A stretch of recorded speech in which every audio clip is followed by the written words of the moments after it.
All right, so I'm gonna do a video on NVDA today, and we're gonna just talk about how. We've been going through this day by day.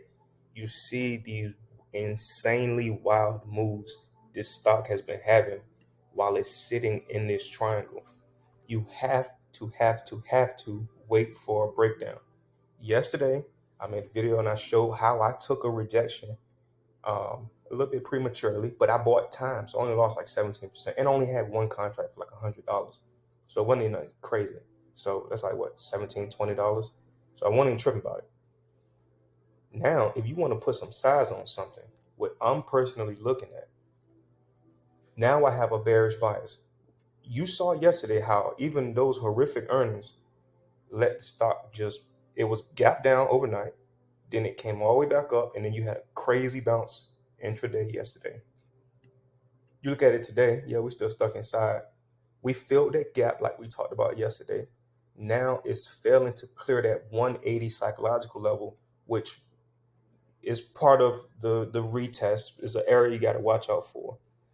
I say I'm bearish because QQQ is rejecting where we suspected it to reject. It faked out a lot of people starting to fill that gap. And that was my concern with NVIDIA. See how we still got some of the gap left. The gap started here from Monday, and then it ended here, and it pushed up to fill a decent chunk of it, right? But if QQQ was going to fall, NVIDIA's gone. I mean, if QQQ is going to trend down, NVIDIA is going to trend down, more than likely, right? So what we're looking for still is a break below that critical 167 level. You see how it's just been sitting here holding as support. You see how we are squished between these two anchor VWAPs. You see how we just still tightening inside of this range. Like we talked about, if you don't want to take the breakdown below 167, your other option is to wait for this monthly candle to close and play a breakdown below that monthly candle next month in September.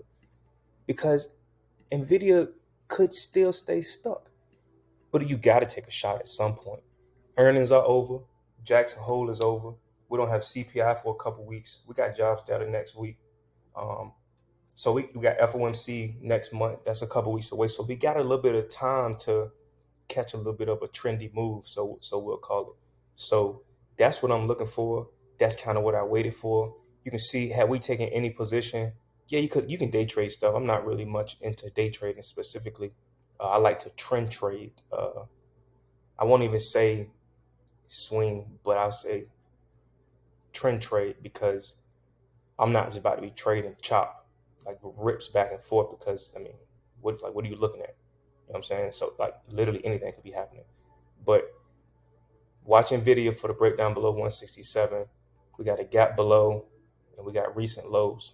I can't really tell you how far to go, but I gave you my longer term price target on it. So just looking at that, Jackson Hole came out to be very bearish. You can see got a lot of stuff falling.